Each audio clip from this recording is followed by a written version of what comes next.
సురేష్ అని పిలవంగానే నరేష్ పలికిండనుకో ఏ నిన్ను కాదు గాయనేను అంటాం.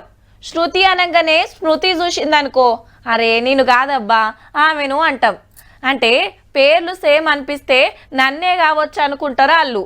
మందిని బోర్లేస్తానికి అల్కగా పైకం కమాయిస్తానికి కొందరు బడవేగాళ్ళు గసొంటి ఇకమతులే చేస్తుండ్రు. మళ్ళా అరెవా తోకలు మారుస్తున్నారు, పైసలు గుంజుతున్నారు. బెట్టింగ్ యాప్ లో రూట్ మారింది. మళ్ళా పబ్లిక్ ఆశ పెట్టి ఆగం చేస్తున్నారని ఆ యాప్ లను గవర్నమెంట్ బంద్ చేపిస్తే సేమ్ అట్లనే ఉండే పేరుతోటి కొత్తవి తీస్తున్నారు. వెనకాల ఒక అచ్చరం మారుతుంది గంతే. అందరికి తెలిసిన పేర్లు రాయే, అందరికి అలవాటు చేసిన పేర్లు రాయే, సేమ్ ఉండేటట్టు చూసి గిట్లా సూచి పెట్టిర్రు మొత్తవారులో. పరిమ్యాచ్ 1xbet.com లేదంటే గనక ప్లేన్ ఎక్స్చేంజ్, బెట్టింగ్ ఎక్స్చేంజ్ అనే వెబ్సైట్స్ కి లాస్ట్ లో చిన్న పేరుని మార్చి మళ్ళీ ఆ యొక్క ఇంటర్ఫేస్ ని ప్రజల్లోకి ఈ యొక్క టెలిగ్రామ్ ద్వారా ప్రమోట్ చేసుకుంటూ ఉన్నారు. ఇల్లీగల్ బెట్టింగ్ దందా చేస్తూ 1000 పెడితే 4000 వస్తాయి. అందులో పెడితే కారు కొనుక్కోవచ్చు, ఇంట్లో పెడితే ఇల్లు కొనుక్కోవచ్చు. ఆయన గట్లనే కమాయించిండు, ఈయనకి ఇట్లనే పెద్దగా అయిండు. సెలబ్రిటీలతో ఉబ్బిచ్చి ఊరిచ్చి అడ్వర్టైజ్మెంట్లు తీసి పబ్లిక్ లకి ఇస్తే మనోళ్ళు ఎగవాడి బెట్టింగ్లు పెట్టవాటారే.